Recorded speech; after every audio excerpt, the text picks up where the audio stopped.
여러분, 우리는 지난 3년간 아마 역사상 유례가 없는 많은 일들을 경험했습니다. 2019년 말 중국에 우리가 잘 알지 못했던 바이러스가 발생을 해서 많은 사람들이 감염된다는 소식을 들었습니다. 그때만 해도 그 일은 중국에서 일어나고 그칠 것이라고 생각을 했습니다. 그런데 이 전염병은 전 세계를 덮었고 우리가 전 세계적으로 유행한다는 의미로 처음에 이름이 코비드 19에서 팬데믹이라고 부르기 시작했습니다. 지금까지 감염된 사람이 6억 5천 명, 사망자가 600만 명입니다. 그 중에 110만 명이 미국에서 목숨을 잃었습니다. 이 코로나는 단순히 감염과 사망 통계만 남긴 것이 아닙니다. 완전히 세상을 뒤바꾸어 버렸습니다. 수많은 국가들이요, 이 감염을 이유로 개인의 자유를 구속했습니다. 여러분 기억하시죠? 이 캘리포니아도 락다운, 전부 다 나오지 마라. 그래서 그로소리 가는 것만 허락하고 막상 가보면 그로소리에도 사람이 전혀 없고, 미국같이 민주주의에 기초한, 국민의 권리에 기초한 나라가 백성들에게 집 밖을 나가지 말라는 명령을 내렸습니다. 불과 얼마 전까지만 해도 중국은 제로 코로나, 도시에서 코로나 바이러스가 한 명만 발생을 해도 도시 전체를 봉쇄해버리는 강력한 통제력을 발휘를 했습니다. 이런 국가적인 정치적인 문제뿐만 아니라 코로나 바이러스 동안에 직업을 잃거나 직장을 이직한 사람들이 상당히 많습니다. 그래서 덕분에 세계의 물류가 제대로 흐르지 못해서, 또 코로나 바이러스 동안에 선진국들은 사람들을 살려내려고 수많은 돈을 풀었고, 그것 때문에 지금 각국이 모두 물가가 상승하고 이자율이 높아지는 어려운 상황에 직면해 있습니다.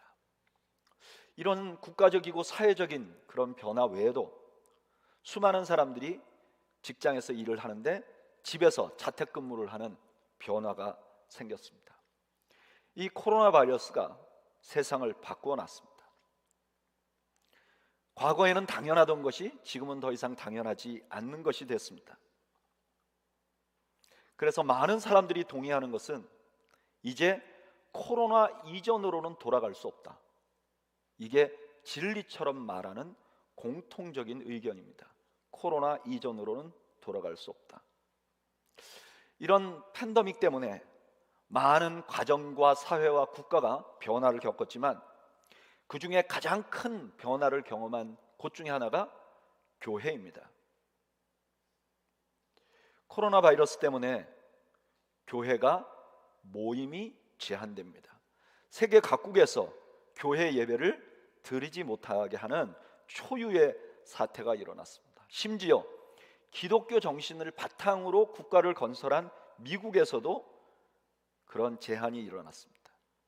이건 너무나 큰 충격적인 얘기고, 이 제한 때문에 교회들이 상당한 충격을 받았습니다.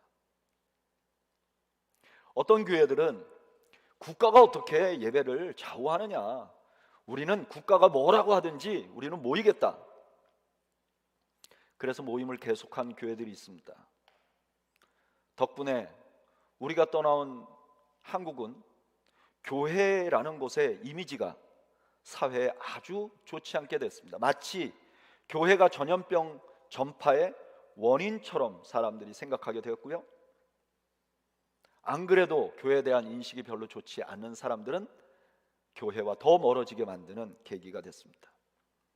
그렇다고 해서 국가 시책에 잘 맞춰서 예배를 중단했던 교회들은 문제가 없었던가? 그렇지 않습니다. 모이질 못하니까 거의 모든 교회가 온라인 예배라는 것을 개설했습니다. 우리 교회도 마찬가지였습니다. 사실 이전에도 교회가 온라인으로 예배를 방송했습니다. 그런데 그때는 예배를 드리는 실황은 여기에 있고, 그 다음에 이것을 온라인이라는 매체로 전파해서 피치 못하는 사람들이 예배에 참여할 수 있도록 기회를 주는 정도였는데, 이제는 팬데믹 동안에 아예 온라인 예배가 주 예배가 됐습니다. 이런 온라인 예배가 오래 지속되니까 사람들이 이제 모이는 것 자체를 힘들어하는 사람들이 점점 늘어났습니다. 그리고 그분들은 서서히 교회를 떠나기 시작했습니다. 얼마 전에 크리스티애니티 투데이라는 잡지에서 조사를 한 통계를 보니까 미국에서 최소한 한 달에 한 번이나 두 번 정도 교회에 나가는 사람들을 크리스찬으로 간주한답니다. 보수적인 크리스찬으로. 그런데 2019년에 이런 보수적인 크리스찬이 미국 전체 인구의 34%였는데 2021년에는 28%로 자그마치 6%나 줄었다 그럽니다. 이렇게 주일날 교회에 출석하는 성도들이 줄음과 동시에 더 큰 변화는 교회가 가지고 있는 헌금이 많이 줄었다 그럽니다. 그래서 많은 교회들이 교회로서 존속하는 것이 너무 어려워져서 교회를 폐쇄하는 일이 곳곳에서 발생을 했습니다. 2022년 1월 17일 날 미주 중앙일보에 난 기사를 보니까 LA의 한인교회가 팬데믹이 생기기 전에 292개였는데 2022년 1월에는 184개 교회로 줄었답니다. 거의 100개의 교회가 LA 지역에서 없어진 겁니다. 한국에서는 정확한 통계는 모르겠지만 제가 듣는 바에 의하면 전국적으로 약 10,000개의 교회가 문을 닫았다고 합니다. 그런데 문제는 이미 다 지나온 것 같지만 우리는 아직 코로나의 여파에 계속 살고 있습니다. 코로나는 진행 중입니다. 이런 상황에 우리는 새해를 맞습니다. 저는 작년 연말 후반기부터 2022년도 이제 지나갔고 2023년도가 되면 우리 교회는 무엇을 강조하며 나가야 할까? 담임 목사로서 작년 말에 저의 고민이었습니다. 2023년도에 우리 교회는 무엇을 강조할까? 그렇게 묵상하고 기도하다가 오늘 본문에 큰 감동을 받았습니다. 오늘 본문은 사도행전이라는 성경에 나오는 말씀입니다. 사도행전은 누가라는 사람이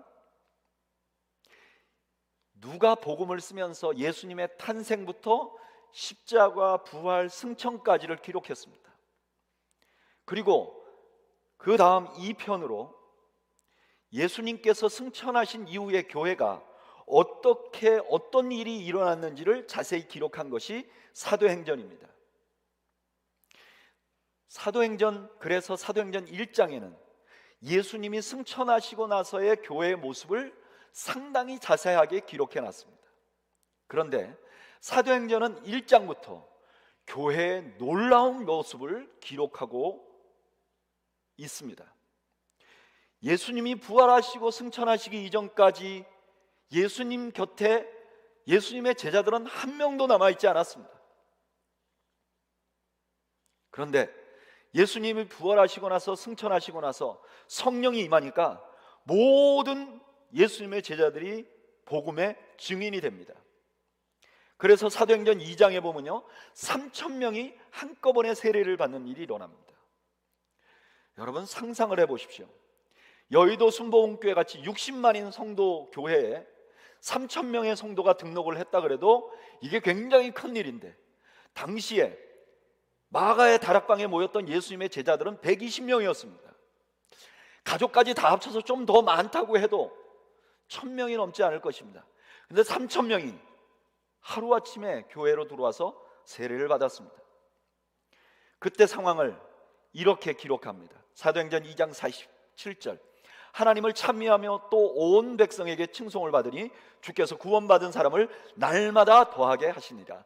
3,000명이 한꺼번에 온 게 끝이 아니고 계속해서 매일매일 새로운 성도들이, 새로운 신자들이 들어왔다는 거예요. 그리고 사도행전 4장에 보면 5,000명이 한꺼번에 회개하는 역사가 일어납니다. 교회는요, 승승장구합니다. 그런데 우리 본문이 들어있는 사도행전 5장에 가면 이런 승승장구하는 교회에 찬물을 끼얹는 사건이 발생을 합니다. 그것은 교회에, 아마 이 초대교회에 꽤나 영향력이 있고 모든 사람이 아는 사람이었을 거예요. 아나니아와 삽비라라는 부부가 자기의 재산을 팝니다.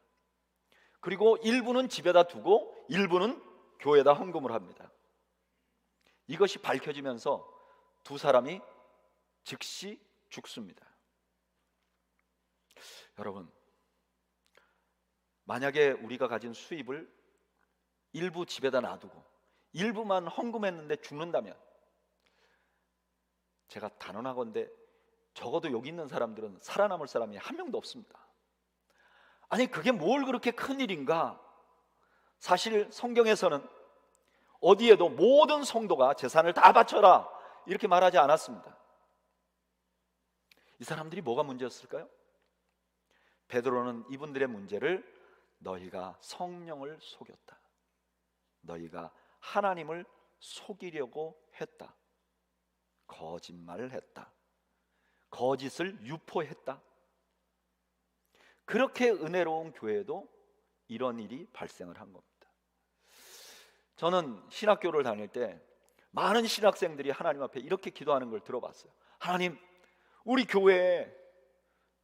교회가 초대교회로 돌아가게 해주십시오. 이렇게 기도를 하는데, 그런 기도하는 사람들의 마음에는 초대교회라는 단어가 유토피아, 문제없는 교회, 이런 느낌을 가지고 있었습니다. 그런데 여러분, 초대교회에도 거짓말하는 일이 있었어요. 재정사고가 생긴 겁니다. 이로 인해서 교회가 큰 어려움을 겪었어요. 5장 11절에서 13절까지 온 교회와 이 일을 듣는 사람이 다 크게 두려워하니라. 사도들의 손을 통하여 민간에 표적과 기사가 많이 일어나매 믿는 사람이 다 마음을 같이하여 솔로몬 행각에 모이고 그 나머지는 감히 그들과 상종하는 사람이 없으나 백성이 칭송하더라. 교회 안에 큰 두려움이 생겼다는 거예요. 이건 이런 뜻입니다. 교회가 그전에는 우시샤우시샤 했어요. 모이면 막 신이 났어요. 근데 갑자기 경직이 돼버립니다. 그리고 세상 사람들이 상종을 하지 않습니다. 그전에는 교회 사람들 너무 좋아서 우리 집에 오세요 이렇게 했는데 만나질 않습니다. 교회가 고립이 된 것입니다. 그런데 이런 상황에 14절에 보면 더 놀라운 일이 벌어집니다. 믿고 주께 나오는 자가 더 많으니 남녀의 큰 무리더라. 이렇게 위축되기 이전보다 더 많은 사람들이 주님 앞에 나오고 그리스도께 나왔다는 거예요. 도대체 무엇 때문에 이런 일이 생겼는가?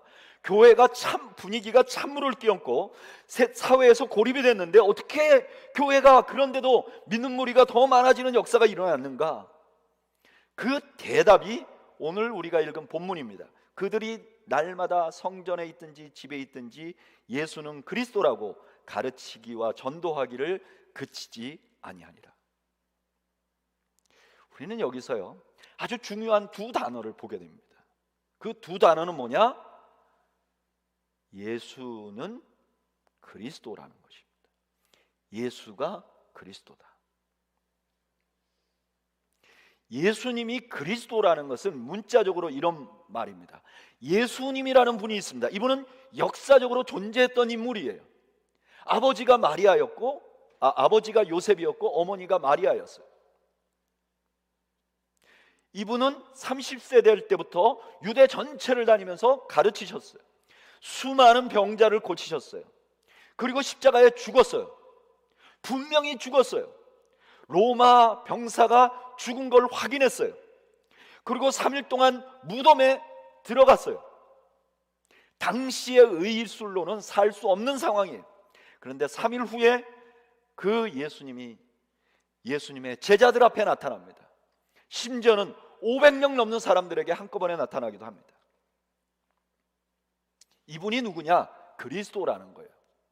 그리스도라는 말은 히브리어의 메시아라는 말의 헬라어 번역입니다. 메시아는 누군가? 하나님께서 이 땅에 하나님의 나라가 임하게 하려고, 이 땅에 악이 지배하니까 이 땅에 문제가 많은 거예요. 어느 날 하나님이 시간이 되면 하나님이 보내신 특별한 사람 메시아를 보내서 이 땅을 하나님이 직접 통치하게 되는 나라를 오게 할 것이라는 거예요. 그런데 이 그리스도 메시아라는 말을 마태는 유대인의 왕이라고 표현을 합니다. 왜냐하면 이 메시아가 다윗의 후손으로 올 것이기 때문에 유대인의 왕이라고 표현을 합니다. 또한 요한은 메시아를 하나님의 아들이라고 표현합니다. 왜냐? 사무엘하 7장 14절에 다윗의 후손에서 나오는 사람, 그가 영원한 하나님의 나라를 이룰 것인데 그 사람을 내가 아들이라 부를 것이다. 내 아들이 될 것이다. 그래서 요한은 그를 하나님의 아들이라고 부릅니다. 이 모든 것을 한마디로 집약시켜서 우리에게 전달해 주신 분이 누구냐? 마가입니다. 마가는 마가복음 1장 1절에서 이렇게 말합니다. 하나님의 아들 예수 그리스도의 복음의 시작이라. 우리나라 말로는 이렇게 되어 있지만 헬라어에는 시작, 예수 그리스도, 복음, 하나님의 아들, 명사가 나열되어 있는 것입니다. 예수님이 하나님의 아들이고 그리스도라는 사실은 우리에게 무엇인가? 복음이라는 거예요. 복음이 무엇이냐? 예수가 역사적으로 존재했던 그 예수님이 하나님의 아들이라는 것이 복음이라는 거예요. 교회는 어떤 곳이냐? 이 복음을 가지고 있는 곳이에요. 교회는 어떤 곳이냐? 예수님이 하나님의 아들이심을 믿는 자들이 모인 것입니다. 여러분, 교회는요, 아무리 좋은 시설이 있고, 아무리 좋은 찬양팀이 있고, 아무리 좋은 성도가 있고, 아무리 좋은 목사가 있어도 복음이 없으면 교회가 아닌 것입니다. 이건 개인도 마찬가지입니다. 사람 아무리 좋아도 복음이 그 안에 없으면 성도가 아닌 것이죠. 예수님이 그리스도라는 사실이 내 마음에 없으면 그는 성도가 아닌 것이죠. 그러면 예수가 그리스도라는 사실이 왜 이렇게 중요하냐? 왜 이렇게 중요하냐면은 예수가 그리스도라는 사실을 믿으면 구원을 얻기 때문입니다. 우리가 잘 아는 말씀 있죠? 사도행전 16장 31절에 이르되 주 예수를 믿으라 그리하면 너와 내 집이 구원을 얻으리라. 여러분, 우리 인간은 누구나 죽습니다. 여기에 죽지 않을 사람은 한 명도 없습니다. 우리 모두는 죽습니다. 그런데 우리 모두가 죽는다는 것과 마찬가지로 우리에게 자명한 진리가 있습니다. 그게 뭐냐면은 죽은 다음에 심판이 있다는 것입니다. 히브리서 9장 27절에 한 번 죽는 것은 사람에게 정해진 것이요 그 후에는 심판이 있으리니, 심판이 있습니다. 그런데 예수님을 그리스도로 믿으면 그 심판을 면제받는 것입니다. 요한복음 5장 24절 내가 진실로 진실로 너희에게 이르노니 내 말을 듣고 또 나 보내신 이를 믿는 자는 영생을 얻었고 심판에 이르지 아니하나니 사망에서 생명으로 옮겼느니라. 이것을 성경은 이렇게 선언합니다. 우리 다 같이 로마서 1장 16절을 읽어볼까요? 앞에 화면을 보고 다 같이 읽겠습니다. 시작. 내가 복음을 부끄러워하지 아니하노니 이 복음은 모든 믿는 자에게 구원을 주시는 하나님의 능력이 됨이라. 먼저는 유대인에게요 그리고 헬라인에게로다. 아멘. 우리 모두가 세상을 떠나게 됩니다. 그때 우리 영혼이 영원한 지옥에 가지 않고 천국에 갈 수 있는 유일한 길은 뭐냐? 예수님이 그리스도라는 사실을 믿는 것만이 유일한 길입니다. 여러분 믿으십니까? 믿으시기를 바랍니다. 그래서 이 복음이 너무 중요한 것입니다. 그래서 또 하나 이 복음이 중요한 이유는 이 복음은 우리의 삶의 지표가 됩니다. 우리가 어떻게 살아야 될지를 알려줍니다. 우리 모두가 너무나 잘 알고 있는 성경 말씀 갈라디아서 2장 20절에 이렇게 말합니다. 내가 그리스도와 함께 십자가에 못 박혔나니 그런즉 이제는 내가 사는 것이 아니요 내 안에 그리스도께서 사는 것이라. 우리가 예수님을 믿으면요, 우리 안에 누가 산다는 거예요? 그리스도가 산다는 거예요. 여러분 아세요? 여러분들 안에 그리스도가 사시는 것입니다. 어떤 분들은 이렇게 생각해요. 내가 신앙생활 좀 열심히 하고 교회도 좀 많이 나가고 기도도 좀 하면 예수님이 내 안에 계시다가 내가 슬쩍슬쩍 죄를 짓고 내 마음이 차가워지고 하나님 앞에 좀 섭섭해지면 주님이 떠났다가, 주님이 강남 갔던 제비처럼 떠났다가 들어왔다 한다고 생각을 합니다. 그러나 예수님은 예수를 믿으면 우리 안에 거하십니다. 마치 광야에 나간 이스라엘 백성들에게 하나님께서 시내 산에서 성막을 만들려고 합니다. 이스라엘 백성들이 광야에서 성막을 만들고 나서 그 성막은 한 번도 이스라엘을 떠난 적이 없었습니다. 성막 위에 구름이 있었습니다. 내가 너희와 함께 한다는 구름입니다. 그 구름이 떠오르기도 하고 가라앉기도 했습니다. 그래서 떠올랐으면 이스라엘 백성들이 진행을 했습니다. 가만히 있으면 머물렀습니다. 그랬지만 이 성막 자체가 떠난 적은 한 번도 없었습니다. 그냥 거기에 머물렀습니다. 여러분, 우리가 예수님을 믿는 순간 예수님은 우리 안에 머무르십니다. 그래서 예수님을 믿으면요, 우리가 그분을 의식하지 않을 수가 없어요. 이것이 바로 갈라디아서 2장 20절에서 말하는 하나님의 아들을 믿는 믿음 안에서 사는 것입니다. 복음은 그냥 단순히 믿으면 끝나는 게 아닙니다. 예수님이 내 안에 있어서 내가 살아가는 데 있어서 영향을 끼치고 내가 그분을 의식하며 살아가고 그분이 원하는 대로 살아가게 되는 변화를 추구하고 그런 길을 알려주는 것입니다. 그래서 누구든지 이런 경험이 있어야 합니다. 얼마 전에 어떤 장로님과 대화를 하다가 이런 얘기를 하더라고요. 장로님이 뭐 이렇게 우리가 사회생활을 하다 보면 화나는 일이 있잖아요. 그래서 한번 화를 낸 적이 있다고 그래요. 근데 화를 내고 나서 생각을 해보니까, 아, 내가 크리스찬인데, 내가 예수님의 제자인데 이렇게 화를 내면 될까? 그래서 다시 가서 화해를 했다는 거예요. 미안하다고. 여러분, 이게 별거 아닌 일 같지만 이게 너무나 중요한 일입니다. 내가 누구에게 영향을 받고 사는가? 예수님에게 영향을 받고 살고, 그렇게 사는 것이 옳다고 믿어지는 거예요. 그러니까 복음은요, 우리가 어떻게 살아야 될지를 알려주는 중요한 요소입니다. 세상에 태어나서 내가 어떻게 살아야 될까를 아는 것만큼 중요한 게 어디 있습니까? 그런데 복음은 그걸 알려주는 거예요. 또 하나, 복음은요, 그냥 문자적으로 우리에게 예수가 그리스도야 라고 말하는 정도가 아니라 이 복음 자체가 능력이 있어요. 데살로니가전서 1장 5절 우리 다 같이 한번 읽어볼까요? 너무나 중요한 말씀, 다 같이 읽어보죠. 시작. 이는 우리 복음이 너희에게 말로만 이런 것이 아니라 또한 능력과 성령과 큰 확신으로 된 것임이니라. 아멘. 복음은요, 그 자체가 능력이 있어요. 이게 인간의 삶을 바꿔놓을 수 있습니다. 그 대표적인 예가 사도행전 3장이에요. 사도행전 3장에 베드로와 요한이 성전으로 기도하러 갑니다. 거기에 성전 모퉁이에서 구걸하는 사람이 있었어요. 이분은 걷지 못하는 장애인이었습니다. 베드로가 그를 보고 이렇게 말합니다. 나는 금, 은 이런 거 없어. 그런데 내가 가진 것 주 예수의 이름으로 말하노니 일어나라. 이 사람이 일어났어요. 변화된 거예요. 이분이 성전에 들어가지 못해, 장애인들은 성전 안에 못 들어갑니다. 성전 앞에서 구걸을 했는데 이제 뛰고 일어나서 뛰며 하나님을 찬양하고 성전 안에 들어가는 사람으로 변화되는 거예요. 이것이 복음의 능력입니다. 이것이 교회의 능력입니다. 여러분, 교회는 돈이 많은 곳이 아닙니다. 교회는 세상에 지혜를 주는 곳이 아닙니다. 교회는 뭐 하는 것이냐? 이 복음으로 사람을 변화시키는 것입니다.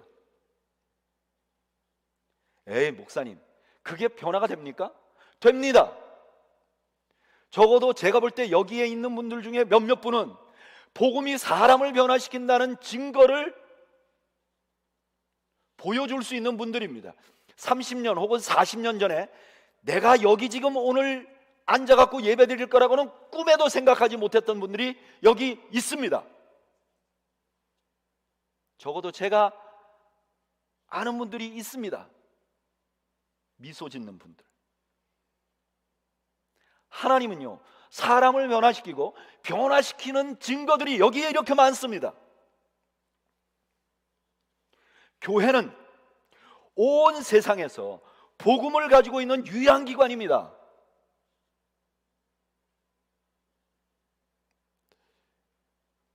제가 목회를 하다 보니까 교인들이요, 각각 교회에 바라는 것이 달라요.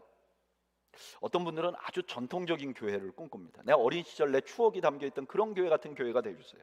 어떤 분들은 완전히 혁신적인 교회를 꿈꿉니다. 막 온라인으로만 드리는 교회, 뭐 젊은 사람들만 모이는 교회, 막 직분이 없는 교회 막. 근데 제가 짧은 경험이지만 목회를 해보니까 인간의 지혜에서 나오는 것은 쌈박하지만 한계가 있어요. 제가 산호세에서 전에 목회했던 교회는 무언가 새롭게 해보려고 조직을 많이 변화했던 그런 교회였습니다. 근데 조직이 너무나 좋았지만 그러나 저는 한계가 있다는 생각을 많이 했습니다. 제가 부산에서 목회했던 교회는 아주 전통적인 교회였습니다. 그런데 그 안에 늘 갈등이 있었어요. 그래서 제가 알게 됐죠. 이게 안 되는구나. 교회는 혁신이나 전통을 세워가는 것이나 둘 다 아니구나. 교회는 복음으로 움직여야 하는구나. 교회는 복음이 살아있어야 하는구나. 저는 더웨이 교회가 복음이 살아있는 교회가 되기를 소망합니다. 우리 교회가 산호세에 있어야 될 이유가 뭐냐? 우리가 복음을 갖고 있기 때문에 그래요. 왜냐하면 이 복음이 사람을 살릴 수 있고, 이 복음이 어떻게 살아야 되는지 알 수 있고, 이 복음이 사람을 변화시키기 때문입니다. 그러면 이 복음을 가지고 있는 교회는 어떻게 해야 되는가? 오늘 우리가 읽은 본문이 두 가지 활동을 얘기합니다. 첫째는 뭐냐면 가르치는 것입니다. 교회는 뭐 하는 곳이냐? 복음을 가르치는 거예요. 복음을 알도록 하는 거예요. 목사는 뭐 하는 사람이냐? 복음을 전하는 사람이에요. 복음을 여러분들에게 알려주는 사람이에요. 복음을 설명하는 사람이에요. 복음을 잊어버리면 교회가 힘을 잊어버리는 것입니다. 제가 이 말씀은 여러분들에게 몇 번 드렸지만 제가 들은 말씀에 가장 충격적인 말씀이기 때문에 또 한 번 드립니다. 제가 부산에서 목회를 처음 시작할 때 부산의 원로 목사님 한 분을 찾아갔어요. 그래서 인사를 드리고, 제가 과거에는 어디서 목회하다가 이제 부산의 어떤 교회로 부임해온 누구입니다. 목사님 저를 위해서 기도해 주세요. 기도를 받았어요. 그리고 제가 이렇게 얘기했어요. 저는 한국에 온 이유가 복음을 전하기 위해서, 복음 설교를 하기 위해서, 십자가 설교를 하기 위해서 왔습니다. 그랬더니 이분이 이렇게 말씀하시더라고요. 이분도 오랫동안 목회를 하셨고 복음 중심으로 목회를 하셨고, 자신이 현직에 목회하는 동안 자신이 목회하던 교회가 부산에서 두 번째로 큰 교회로 성장을 시킨 굉장히 유명한 목사님이십니다. 근데 이분이 이런 얘기를 해요. 목사님, 이 목사님이 복음과 십자가만 설교하겠다니까 너무 반갑습니다. 내가 우리 교회 목회하면서 매번마다 특별 새벽 기도회도 하고 부흥회도 하는데 할 때마다 한국에서 유명한 목사님들에게 전화를 합니다. 다 친한 분들입니다. 목사님, 우리 교회 와서 집회해 주세요. 그러면 목사님들이 너무 좋아한다는 거예요. 왜냐하면 그 교회에 와서 집회하는 게 자랑스러운 일이었어요. 근데 그 끝에 이렇게 말한다는 거예요. 목사님이 대신 우리 교회 와서 설교하실 때는 복음과 십자가만 설교해 주십시오. 그러면 이 목사님들이 내가 기도해보고 대답을 드리겠습니다. 그리고 나서 한참 후에 이렇게 전화가 온다는 거예요. 목사님, 그냥 제가 원래 다니면서 하는 레파토리가 있는데 그걸로 설교하면 안 될까요?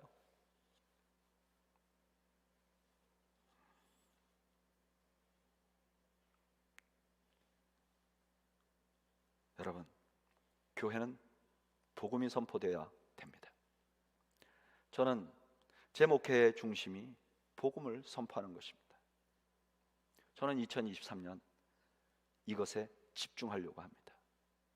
주일날 더 복음을 설교하려고 합니다.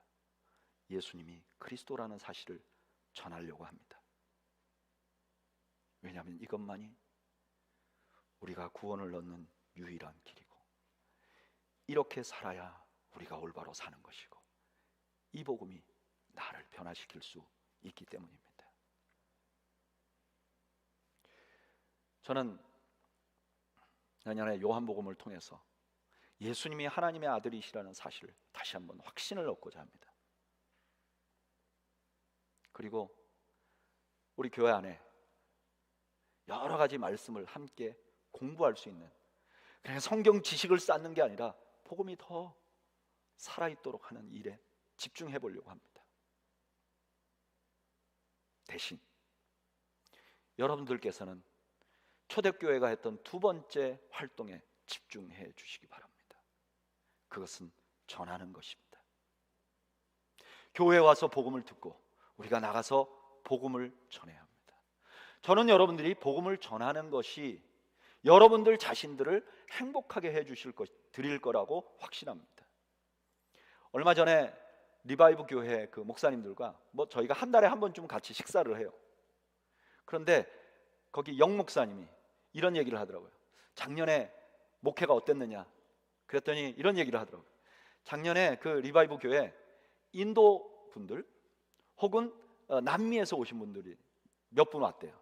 근데 이분들이 한 번도 복음을 들어본 적이 없는 사람들이 온 거예요. 교회를 잘 모르는 분들이 온 거예요. 어떻게 왔는지 모르겠어요. 그래서 그분들하고 조심스럽게 이 복음 공부를 한 거예요. 성경 펼쳐놓고 예수님이 누구신지 공부를 한 거예요. 그래서 12주 동안 같이 공부를 하고 이분들이 예수님을 영접하고 세례를 받았대요.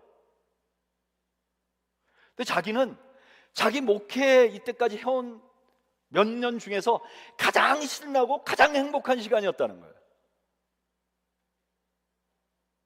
저는 동의합니다. 제가 목사로서도 복음을 전할 때 가장 신나고요, 제가 우리 성도들을 볼 때 어떤 성도가 신나는가 보면 복음에 붙들려 있는 분들이 신이 나요. 여러분, 우리가 살아가는 인생에 언제 근심이 없을 때가 있습니까? 언제 완벽한 시기가 있었습니까? 도대체 몇 년도에 우리가 완벽한 시기에 살았습니까? 항상 근심 한 무더기 들고 사고, 항상 걱정거리 한 무더기 짊어지고 살고, 항상 허덕허덕거리면서 살아가는 게 우리 인생 아닙니까? 그래서 자칫하면 복음이 2차가 되고 내가 요 정도 나아지면 좀 뭘 하지. 아니요, 우리가 수고하고 무거운 짐을 지고 살아가는데, 우리가 이 수고하고 무거운 짐을 지고 살아가는 데 있어서 가장 하나님이 우리에게 주신 큰 선물은 우리가 복음을 전할 수 있는 것입니다. 복음을 전하는 동안 우리는 신나게 인생을 살아갈 수 있는 것이죠. 여러분들 주변에 있는 분들에게 복음을 전하십시오. 꼭 우리 교회를 데리고 나오지 않아도 좋습니다. 복음을 전하십시오. 복음을 전하는 것이 좀 어려운 분들을 위해서 교회에서 여러분들에게 복음을 전할 기회를 많이 만들어 드리겠습니다. 우리 오늘 앞에 있는 찬양팀은 찬양 집회를 적어도 1년에 3번 할 겁니다. 그러니까 모시고 나오십시오. 그때 제가 복음을 전하겠습니다. 우리가 소풍을 할 것입니다. 작년에도 그랬는데 올해도 주변에 방황하는 영혼들 데리고 오십시오. 잔뜩 먹여서 복음을 전할 것입니다. 내년에 우리가 성경학교를 할 것입니다. 우리 형제교회들과 연합해서 잘 해보려고 합니다. 데리고 오면 아이들이 입이 쫙 벌어지게 만들어 주려고 합니다. 그래서 복음을 전하려고 합니다. 내년 하반기 때는 우리가 전교인 수양회를 하려고 합니다. 코비드 때문에 못했던 그 전설 같은 수양회를 한 번 다시 해보려고 합니다. 주변에 있는 분들 휴양차 데리고 오십시오. 부들부들하게 만들어서 복음을 전하려고 합니다.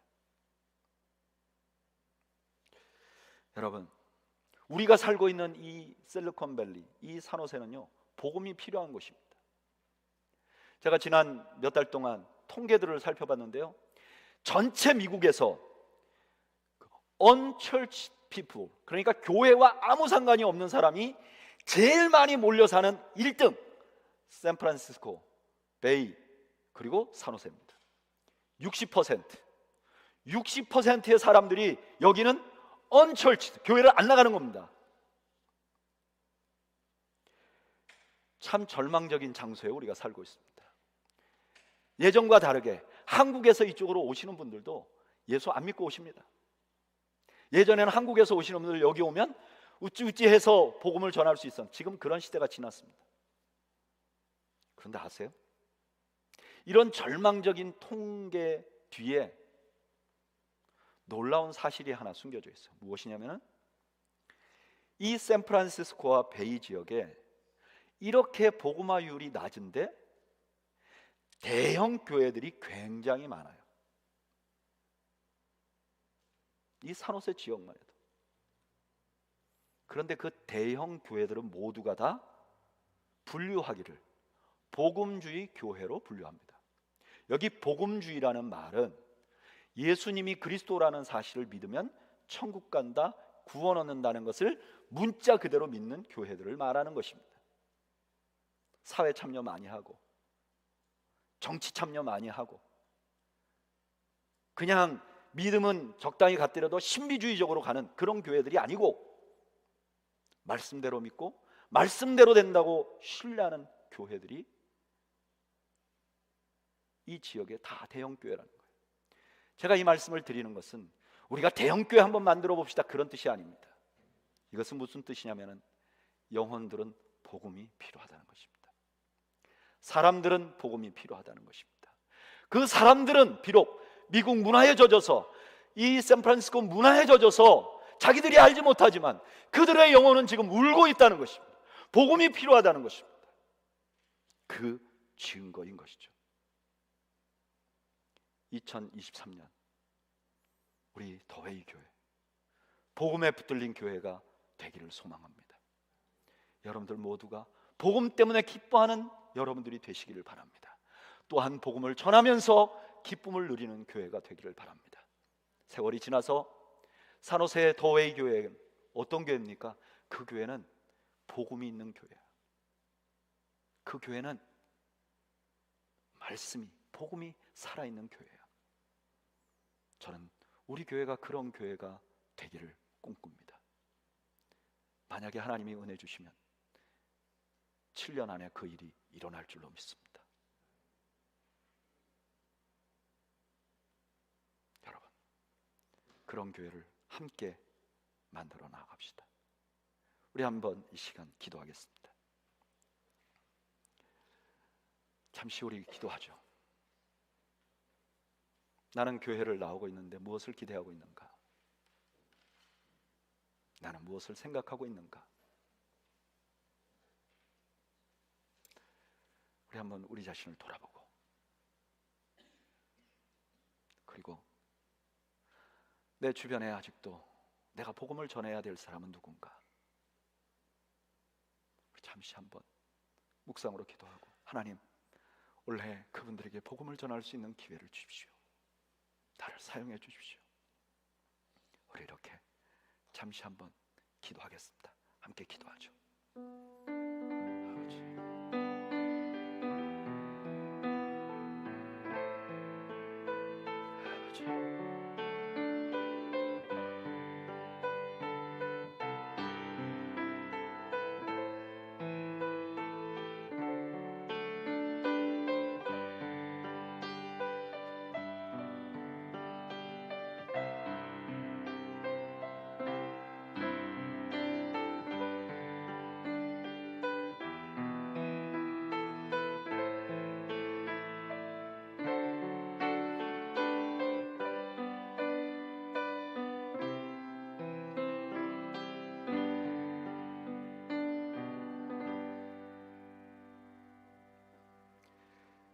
이제는 우리 주님 예수 그리스도의 은혜와 하나님 아버지의 그 크신 사랑과 성령님의 함께 하시고 동행하시는 역사가 오늘 2023년 첫 예배에서 우리 예수님이 그리스도이심을 우리도 확실히 믿고 이 복음을 전하기로 다짐하는 주의 백성들 머리머리 위와 이들의 가정과 생업 위에 지금으로부터 영원 무궁토록 함께 있을지어다. 아멘.